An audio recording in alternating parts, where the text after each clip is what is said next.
All right, everyone. Welcome, welcome. This is Body Positivity. We are going to be talking today about nurturing positive body image in our children. I am joined today by Dr. Allie. And Dr. Allie, I would love it if you could do a brief intro for us, and then we'll kind of go from there. Yes, absolutely. So, hi everyone. Thank you for being here. My name is Allie. I have experience as a perinatal chiropractor and a postpartum doula. Um, and so today we are going to talk about body image and instilling positive body image in our children and what that looks like. So, we're going to go over the definition of body image, what body image actually is, and the components of it. Um, the various types of body image. We're going to talk about the relationship of body image with our children through their various developmental stages. We're going to share some tidbits for practical things that we can start doing immediately to work on instilling and building that positivity. And then at the end, we will have a Q&A option for folks as well. That's awesome. And forgive me, Allie, I got out of order a little bit here. I meant to intro myself and then kick it to you, but I'm Barb. Sorry. No, it's not on you. It's on me. I am Barb. I am a birth and postpartum doula, childbirth educator, and childhood educator. And I've been doing this about a decade now. So super, super excited to talk to everyone today. As Dr. Allie said, we are going to be talking about a lot of different things today. But we will have some time at the end for some Q&A. So as we move along, if you have questions, pop them in the chat, and we'll definitely have some time talking at the end. So without too much further ado, Dr. Allie, do you want to kick off and talk to us a little bit about the definition of just what is body image? Absolutely. This is definitely a term that we hear thrown around a lot, especially in the last few years. And so let's just take a minute to look at what it really is and what it's not. Basically, body image is how you visualize yourself as a person, both when you look in the mirror and when you conceptualize yourself in your own mind. Um, and it's more than just the visual image that you get. It also encompasses all of the beliefs and feelings about yourself, about your attributes and the way that you show up in spaces. And it also changes throughout our life, right? So the image that we have of ourselves as teenagers is very likely to be much different than we have as we progress through various stages, even of adulthood. And additionally, it can be positive or negative, and various facets of it can be positive or negative, right? We can have a positive view of ourselves in one area, and then also at the same time be extremely harsh critics of ourselves in another.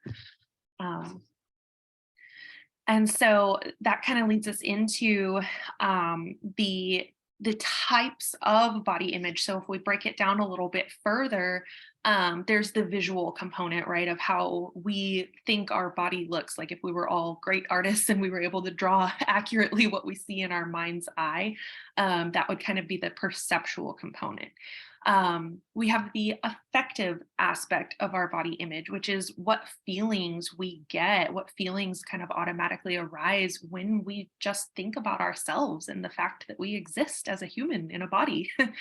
um, and then we have the cognitive aspect, and the cognitive and emotional kind of play off of each other sometimes. So um, cognitive is really like what we really think about ourselves. Do we see ourselves as worthy? Do we see ourselves as taking up too much space?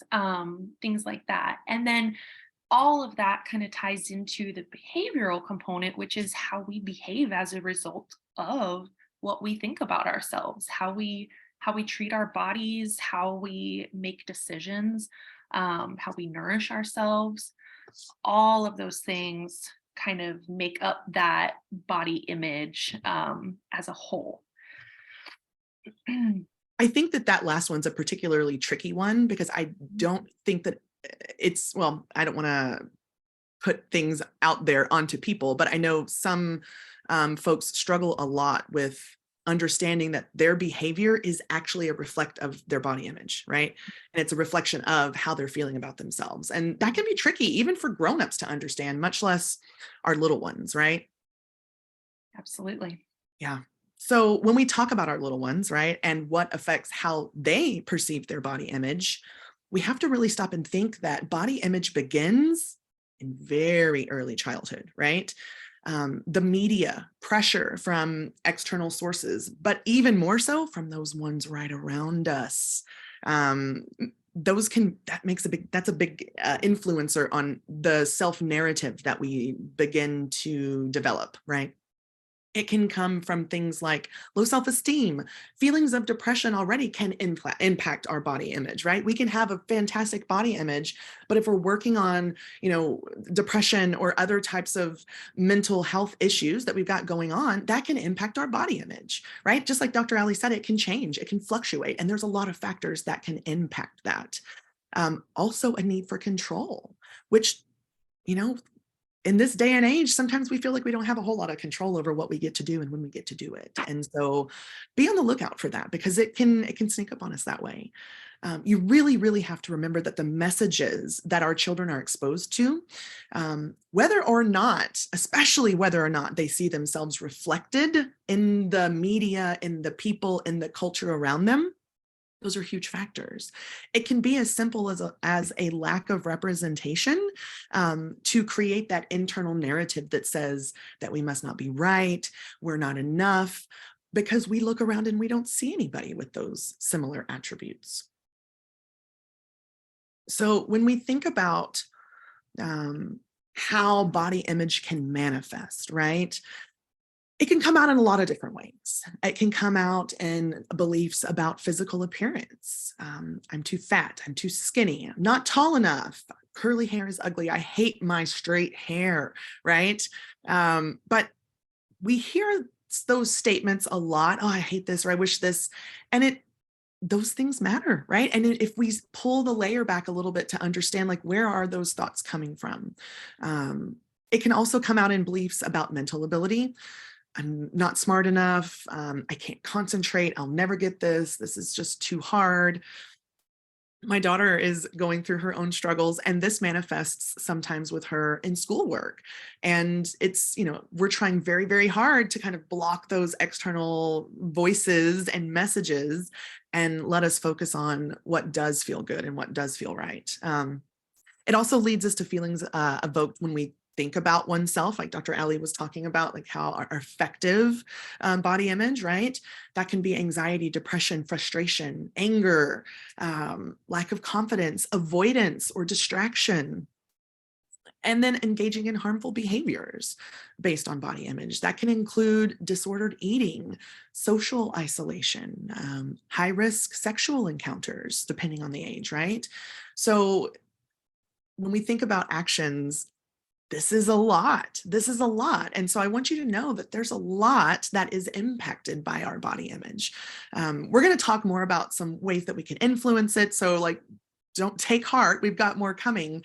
But it's very important to understand that a lot of our internal processes come from our body image and how we think and feel and respond to those internal versus external.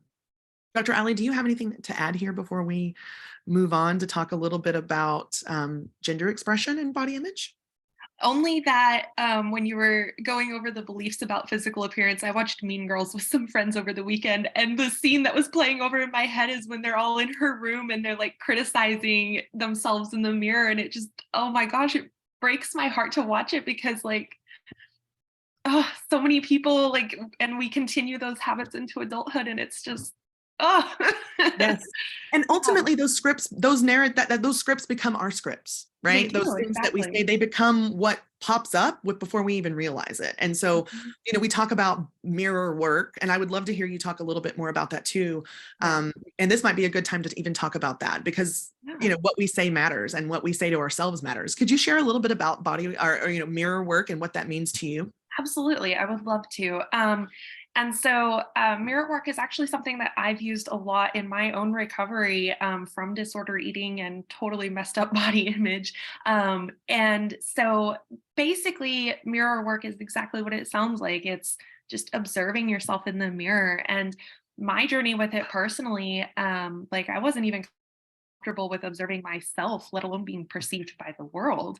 And so, there's one aspect of mirror work that involves kind of putting forth the image into the mirror that you want to see, and practicing that like self-love, and like saying kind things to yourself, saying affirmations, giving yourself compliments, just telling yourself that you accept yourself and love yourself. um, and then on the flip side also, and this is a part of mirror work that is different with how I do it than how, we hear it talked about a lot. But for me, a really big part of mirror work was learning to embrace myself also in my worst moments. And so honestly, like, if you can walk up to a mirror and see yourself in a panic attack, or just like crying your eyes out from depression, and like still find something kind to say about yourself in that moment, that is like the most powerful use of mirror work, in my opinion and my experience. And so once we kind of move through like those stages, and we're able to accept ourselves at what we see as our absolute worst or lowest, then we can kind of have fun with it, right? We can have like a little dance party in the mirror, we can experiment with our makeup, and just kind of, do all of these things that really help to build that self-esteem and help us build some resiliency against some of these negative beliefs. And talking about, like you had mentioned a moment ago, gender expression and body image, and how that kind of ties together. Not only the way that we see ourselves and see people like us portrayed around us, but body image, it exists in everyone who has a physical body, but people who are more feminine identifying, or even socialized more feminine, um, tend to experience body image negatively more frequently, tend to hear more negative sentiments about our body and the way that we portray it in the world.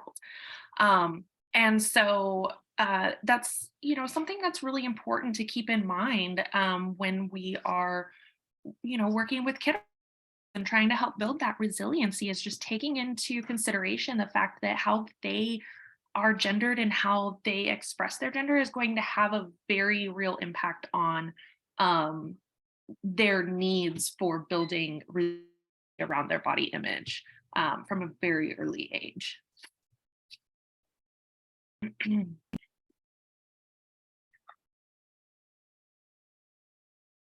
So let's keep talking. We're going to talk a little bit about body image in children and how we can work on building that body image through the years, right?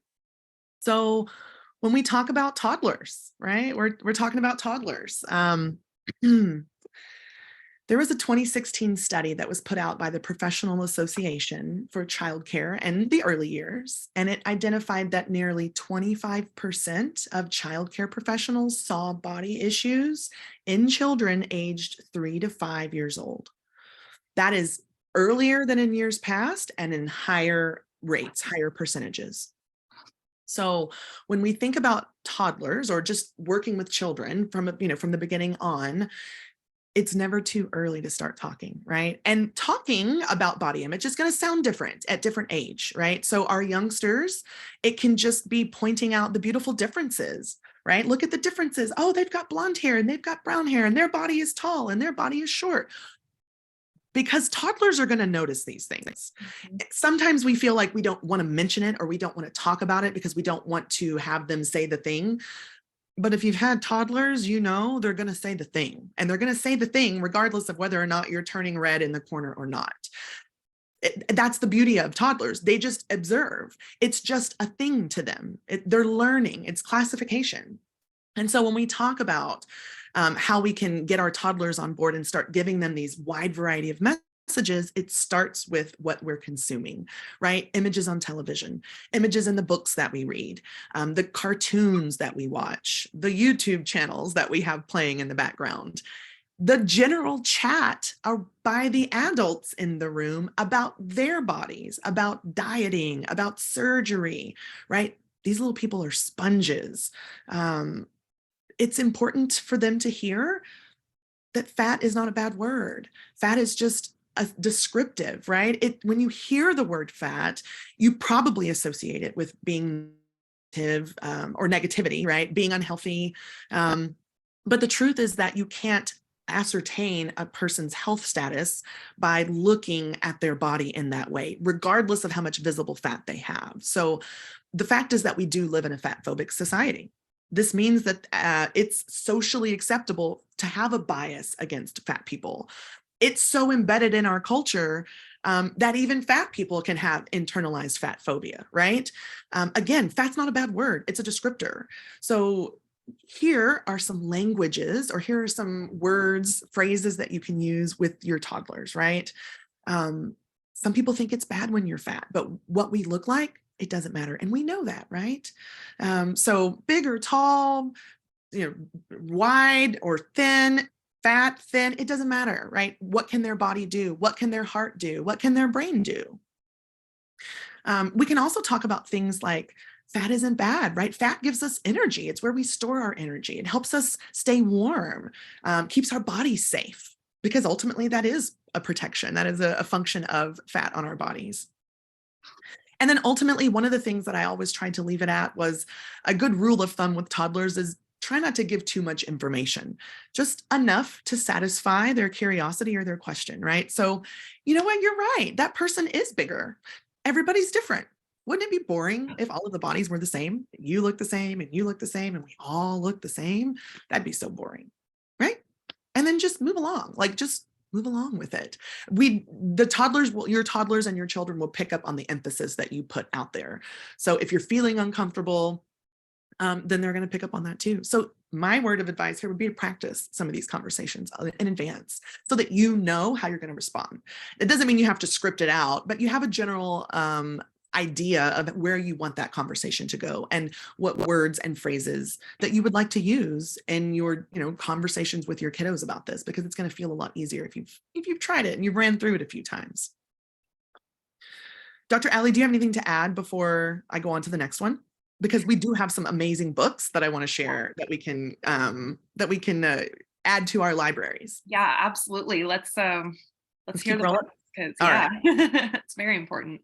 All right, let's see here. Okay, so we have some books that we love, and I am actually, we can drop these into the chat for those of you that might want them, but we have All Bodies Are Good Bodies. Love that one.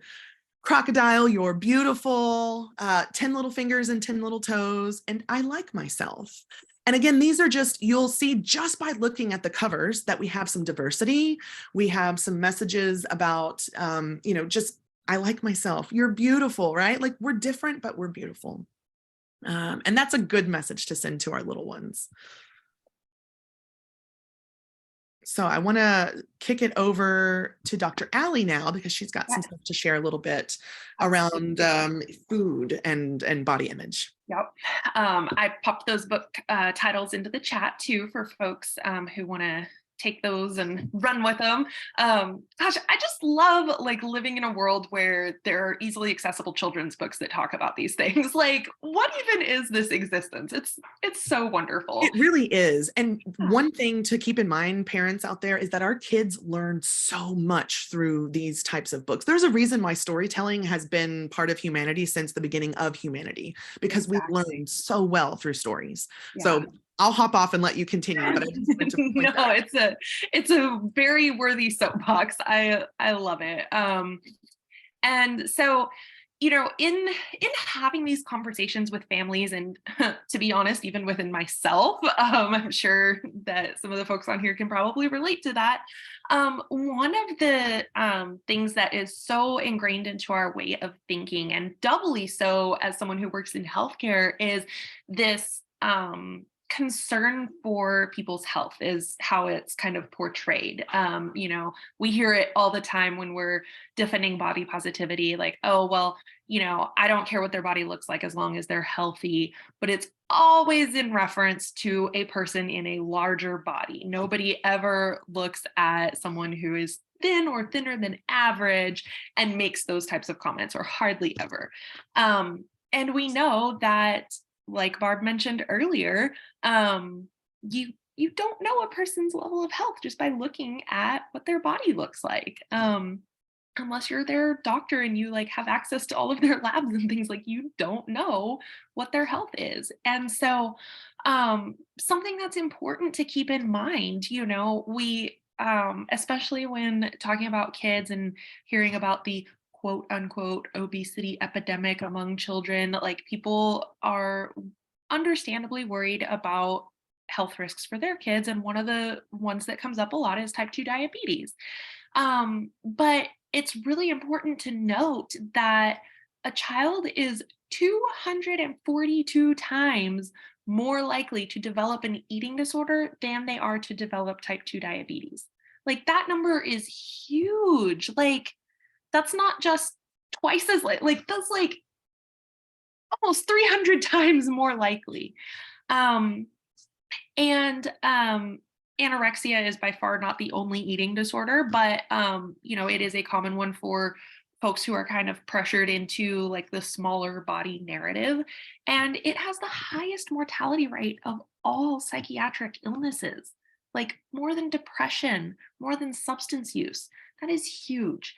And so when we're looking at health risks, um, that's really important to bear in mind, like what the actual risks that we are putting onto ourselves and society is kind of putting onto us, and as well as our children. Um, and so taking that and kind of moving it into like a conversational sample, like Barb was talking about earlier, and having these almost like rehearsals in our minds, right? Because a lot of us have not, we're not raised with these models, and even as adults have had to kind of seek this information out and kind of forge our own path in this. And the amazing thing about the human brain is that it's very adaptable, but if we focus so much on what we're not wanting to do and then we don't offer it a viable replacement, then we're just going to keep repeating those same cycles. And so, we included this information here, and this is from Kids Eat in Color. I love their Facebook page. They also have a blog. They talk about so many different really important things for child nutrition and, helping kids kind of develop these healthy relationships with food and body image. Um, and I know that some of these examples over here that we see on the right-hand side are things that Barb goes over in her one-on-one parenting coaching. I mean, it's totally understandable why these examples aren't just like on the tip of our tongues yet, because we're really just beginning this journey as a society and as individuals. But a great example, one of my favorite examples is here at the bottom. White food isn't good for you.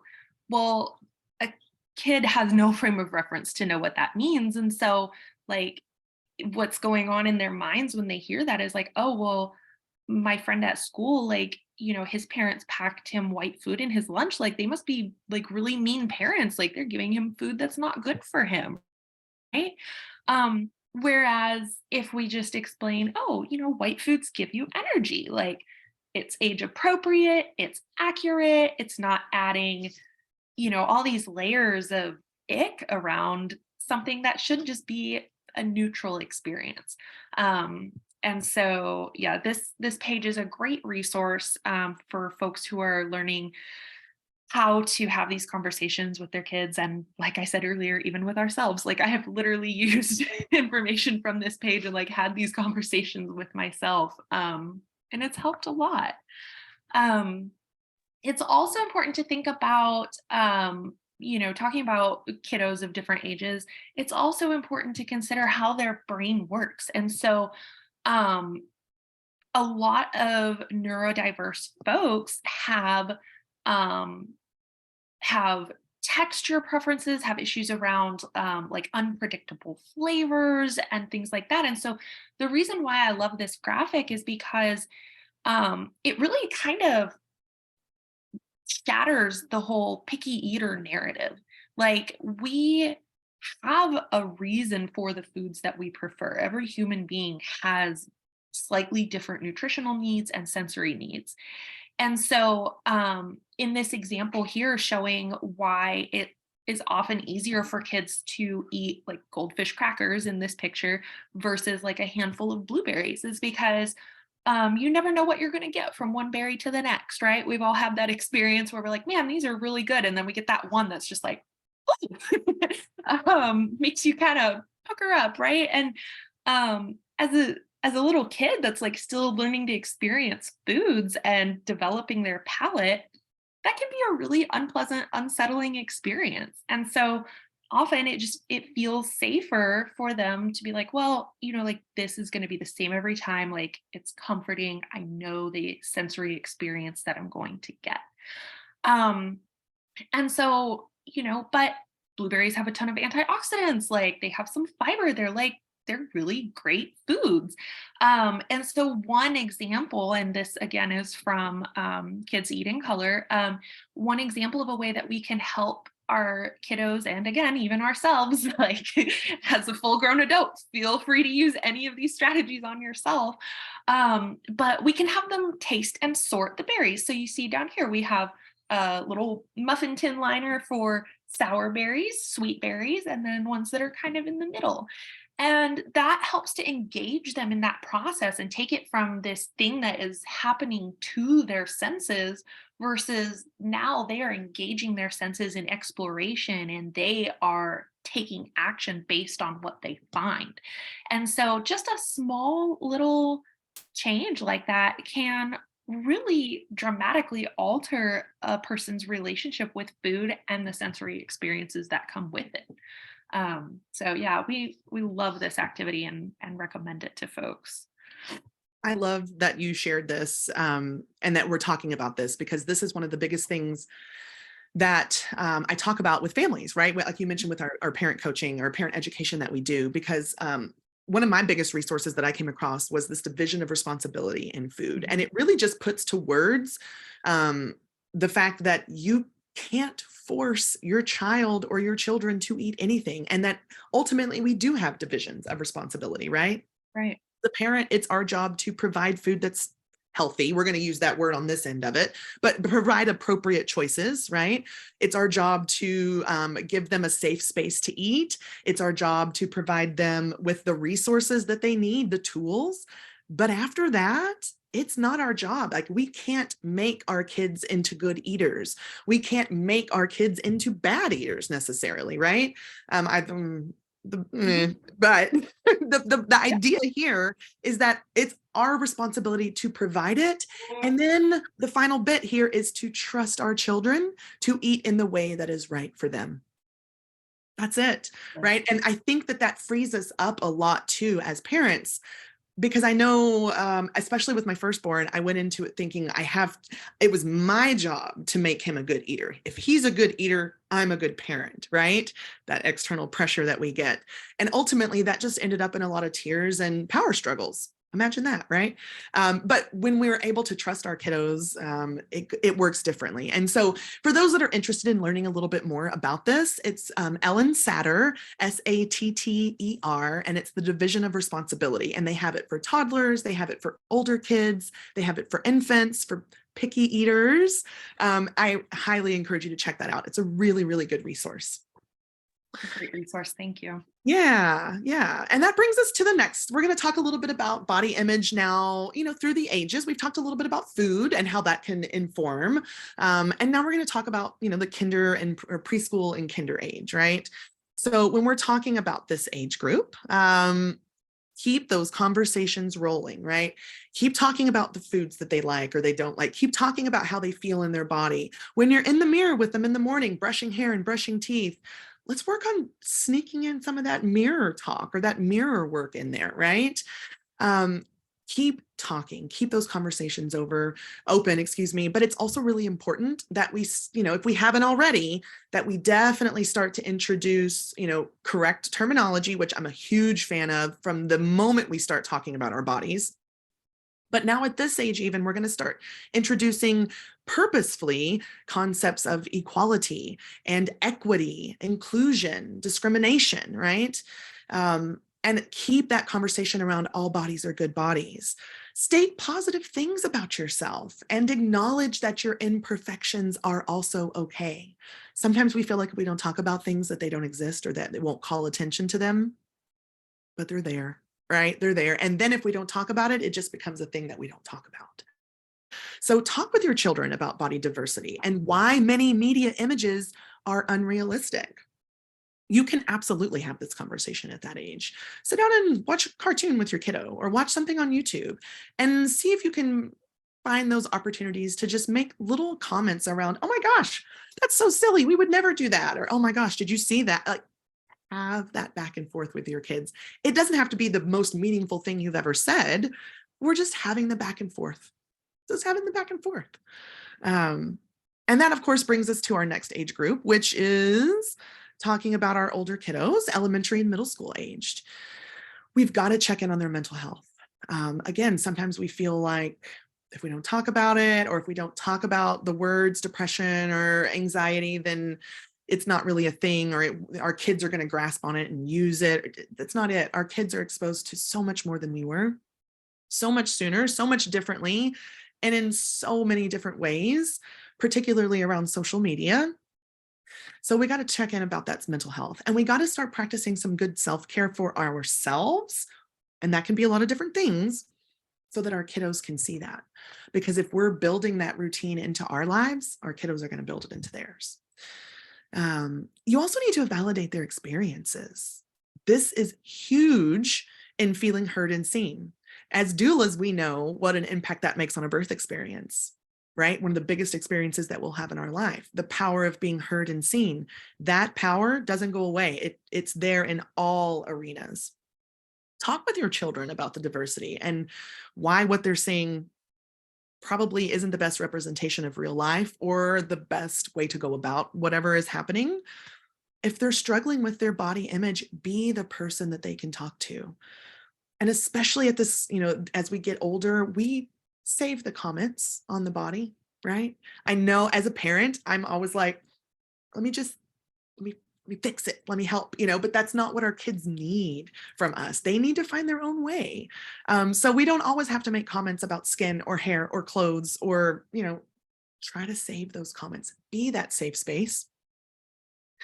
I highly recommend The Social Dilemma. It is a documentary on Netflix. It's rated PG-13, so you may want to save it for a little closer to middle school age. But I think middle school is a very great age for this. My son and I have watched it. He's 13, and I think we watched it about a year and a half, about 2 years ago, to be honest. And it was something that we'll probably watch again because as we grow and mature, our brain is able to take in information differently. But we use that as a tool to really kind of start talking about the power that social media can have and peer influence, right? Because it is big. Dr. Alley, anything to add before I go to the next slide? Just that documentary was mind-blowing.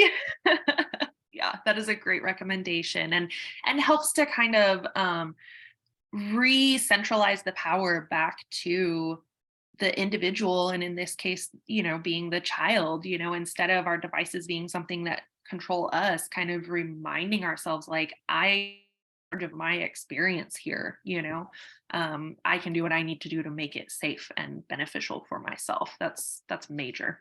Yes, and some books that we like for older kids.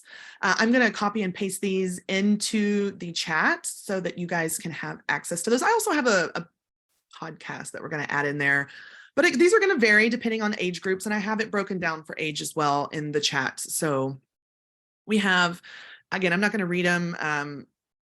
You can see there, but again, we've got diversity, we've got different viewpoints, different narratives, and again, that's what matters, right? So you can find something. These are just some good ones to get started with. If you need help or want recommendations, we're here and we're happy to help do some research for you.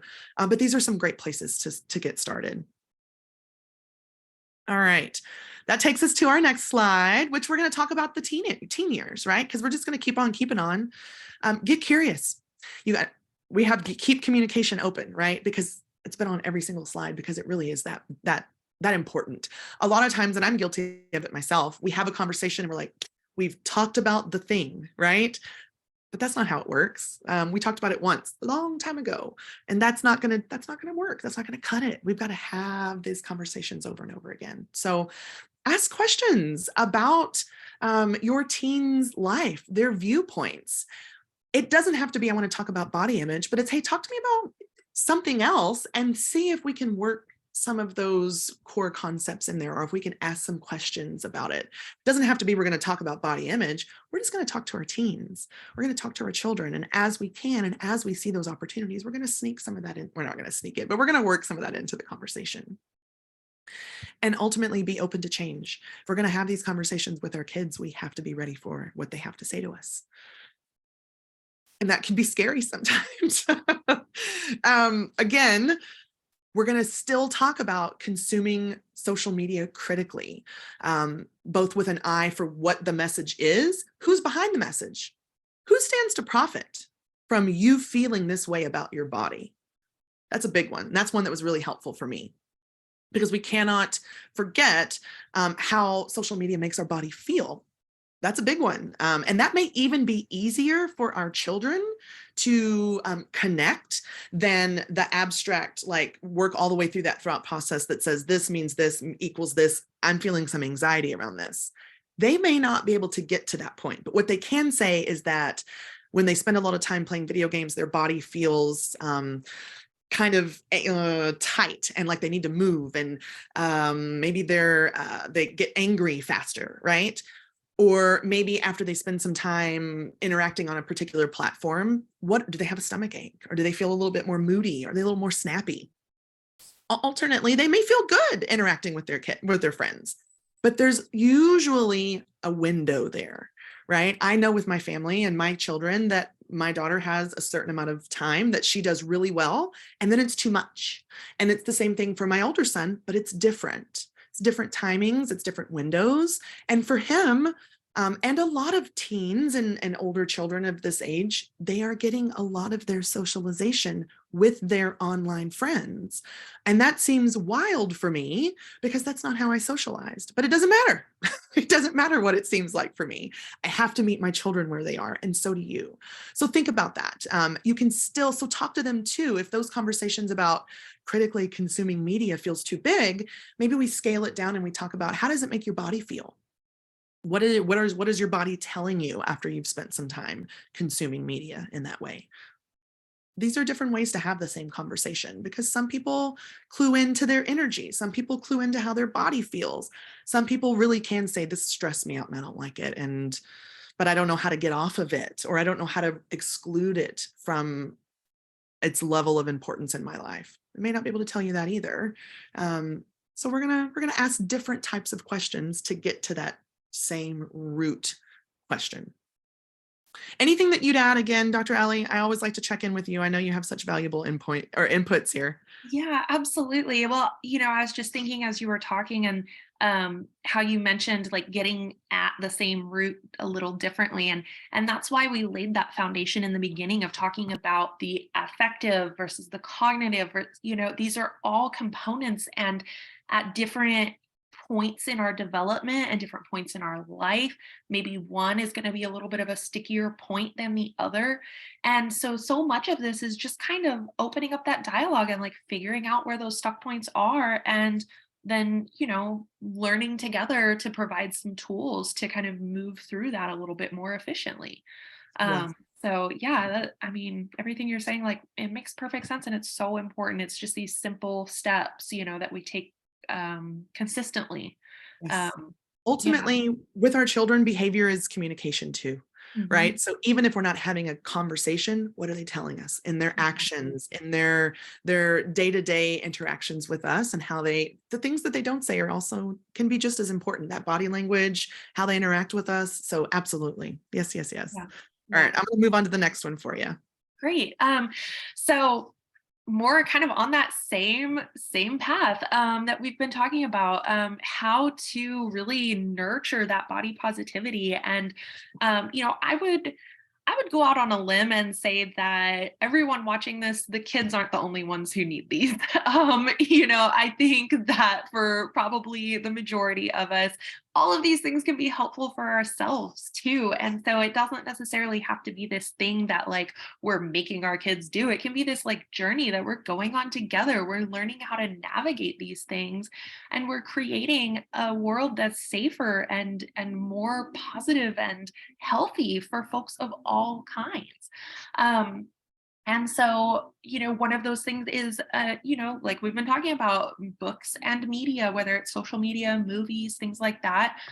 Just, being mindful and consuming media that celebrates diverse body types. And, even if we're, um, you know, we haven't been in this, the whole time. Maybe we have a comfort movie or a comfort show that has some problematic scenes, right?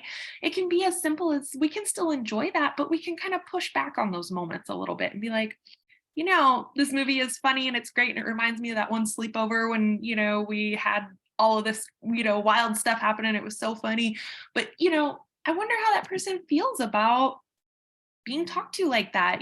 Maybe if that was our friend, like how would we engage with them a little bit differently, just small things like that to kind of push back against those harmful narratives. um Binding our scrolling. We've, talked a lot about social media and just, it really does. There's a new filter on TikTok. I don't know if you've seen it or not, but so on TikTok, like all of the filters that like, put makeup on you or like smooth out your skin or whatever. Previously, if you like took a sip of coffee while it was on, the filter would get all like messed up, right? And you could see that it was a filter and you would end up with like lips on your coffee cup or something, right? Well, there's a new filter that came out this week that is almost 100% undetectable. Like you can do all kinds of stuff like with your face and it will not budge. And it is messing with people's heads. Like it is messing with people's heads. They try it and they're just like, oh my gosh, because then it comes off and they're like, oh, I don't look the same. Um, so it's, just like staying up with like those trends and like being aware of what our kiddos are going to potentially be exposed to. Like that particular filter for myself, I've set a boundary that like that is not a filter I need to be trying. Like, no, hard pass, absolutely not.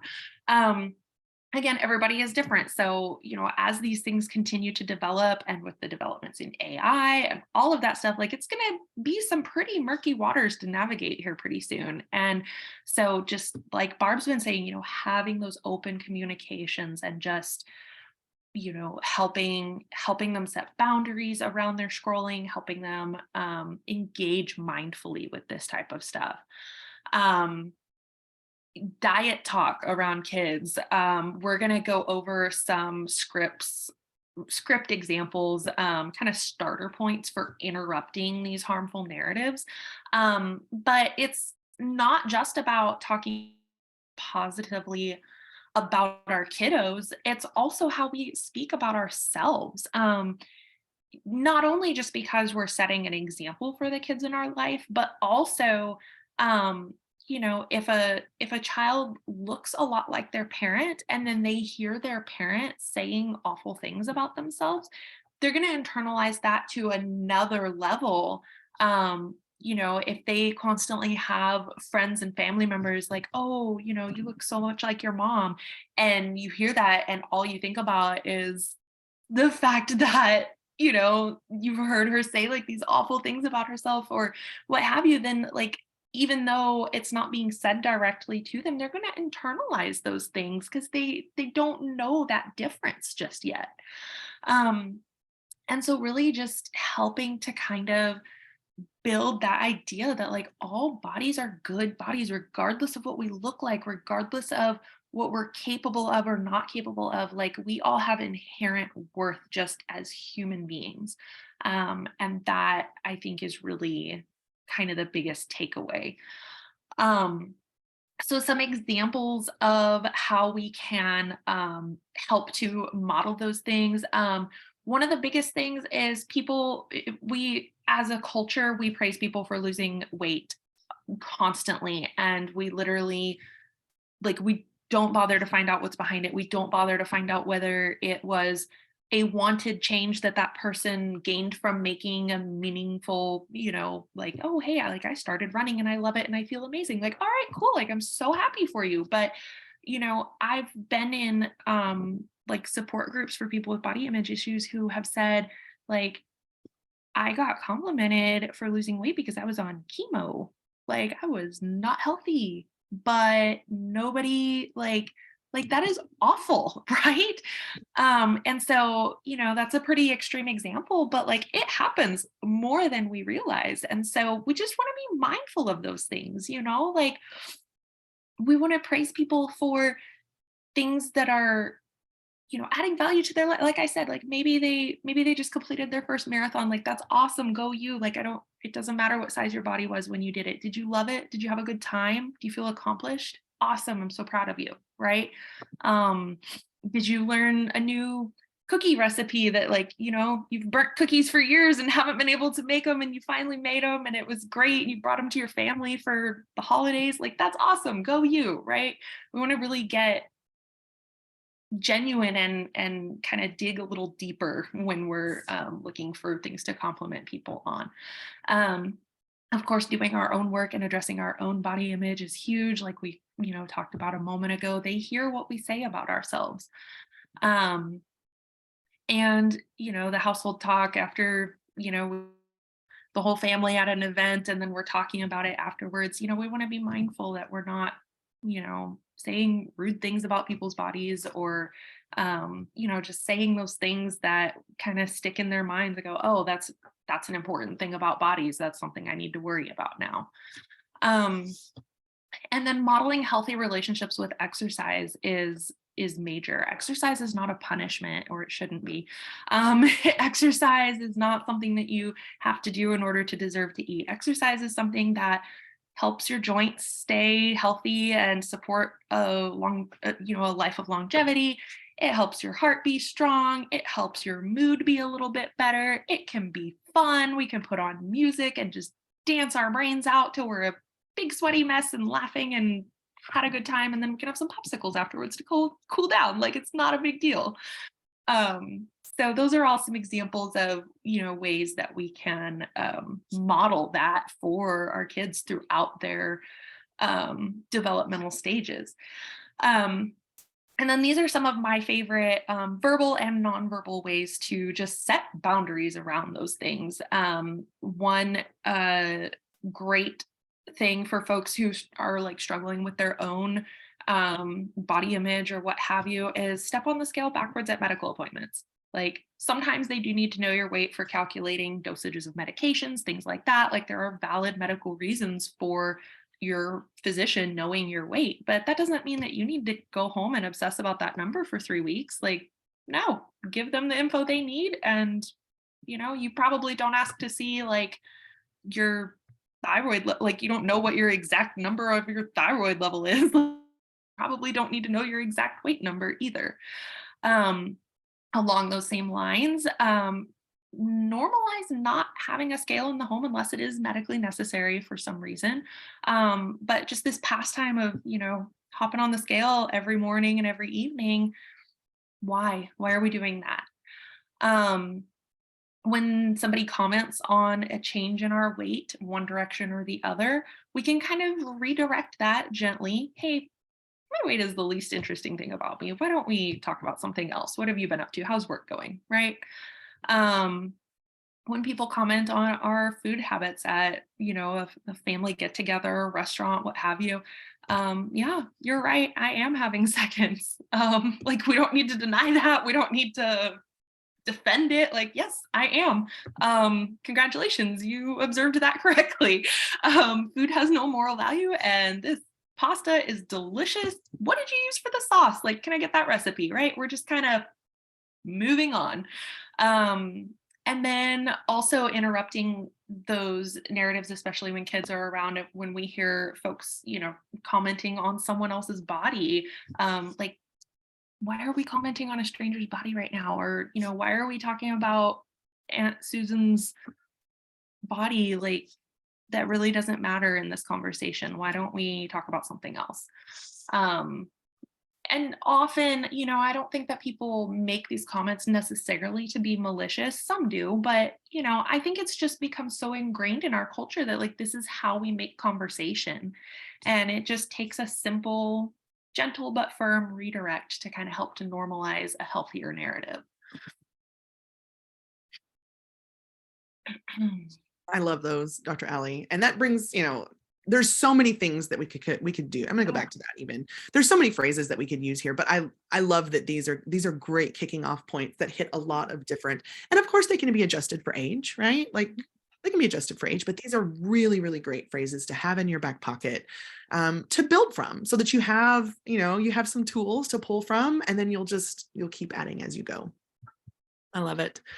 And then ultimately, if you'd like more support around, talking to your children about this, let's connect, because I do offer a parent education, and that's one-on-one coaching with me. We can talk about sleep, starting solids, getting solids off to a good start, tantrums, big emotions.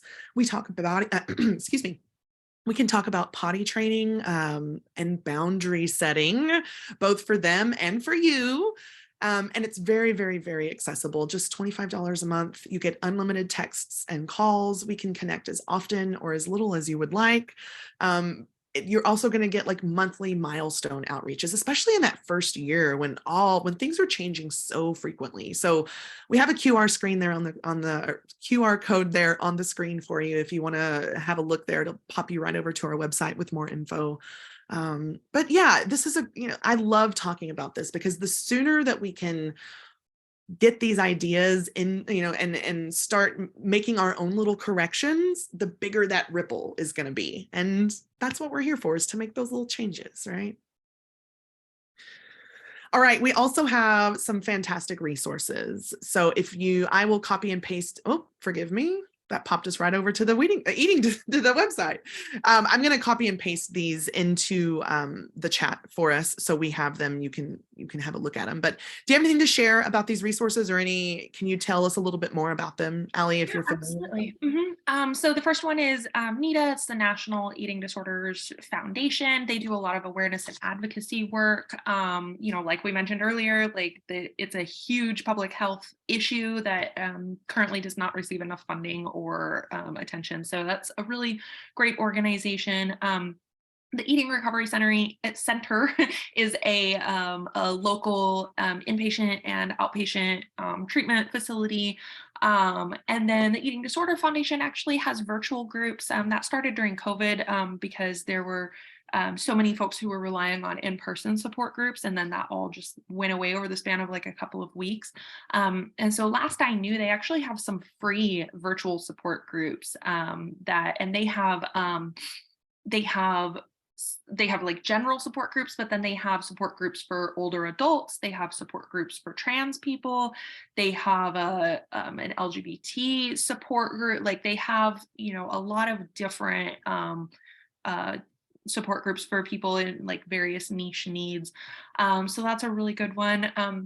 The Trevor Project is it's a crisis line for LGBT youth that I always recommend for any queer or questioning kiddos that are kind of facing crisis. They help folks all the way up to age 21. And then the Facebook page Kids Eat in Color, that's where we got those graphics from that we were talking about earlier, with like the foods and the conversations around them. Their Facebook page and Instagram and blog, a treasure trove of information. I cannot recommend them enough. So it's great for body image talks, food talks, nutrition tips, just anything. They're amazing. So Well, excellent. That is it. So if we I didn't see any questions pop up in the chat. So if we have any questions, pop them in there. Otherwise, we're going to wrap this up. Pause just a minute, like I said, to let anybody get questions in for us. So someone asked how best to deal with boundaries regarding intergenerational discussions around body positivity for our kids. No pushy comments from grandparents, etc. This is a good question, because this points out the fact that we can do our best at home, but we also have to navigate the world, and we cannot control what we cannot control. But I would recommend a conversation if possible, at a non, like not at Christmas dinner. Okay. But we're having a conversation with that particular family, those other family members. And it has to be a very frank conversation about, listen, this really matters to us. This is very, very important to us. And we know that these words have power. And so I would do my best to start with a little bit of education if they would seem receptive to it. You're going to have to read the room, obviously, but a little bit of education, and then just honesty, talking to them.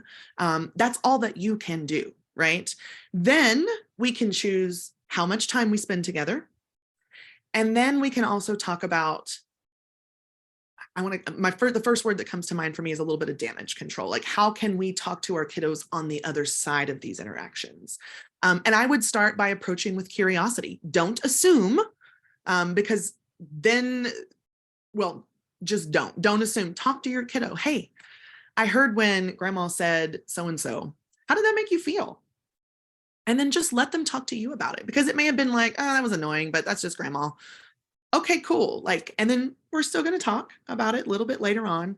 And you can even put a little bit of into it. Like, it makes me feel kind of frustrated when I hear that, or it makes me feel kind of sad because I wish grandma understood that the size of our bodies, it doesn't really matter. Like that doesn't tell us anything about, or insert the thing here.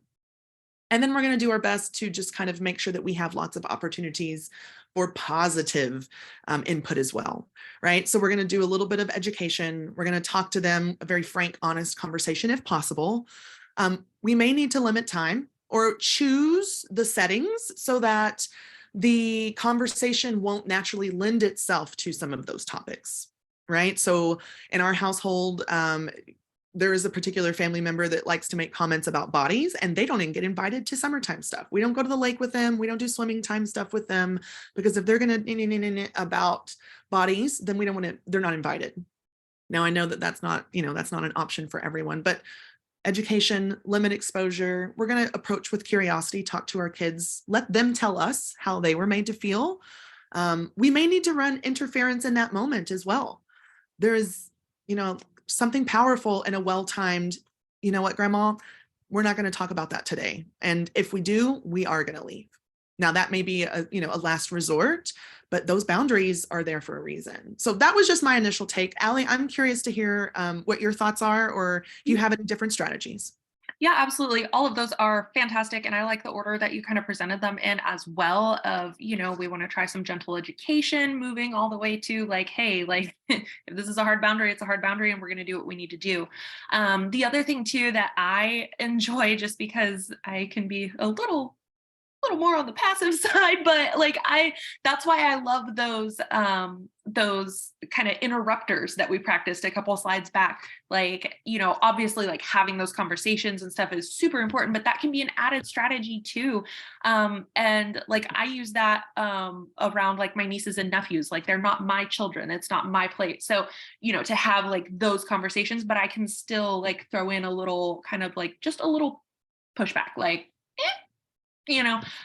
and so I think all of those things, like like you said, every dynamic is different. What's going to be appropriate in each setting and for each relationship is going to be different. But yeah, every single one that you mentioned is super, super important. And that's probably the only thing I would add is just, really practicing those so that we have a couple of them in the moment. If it's appropriate, we can just kind of throw it out there.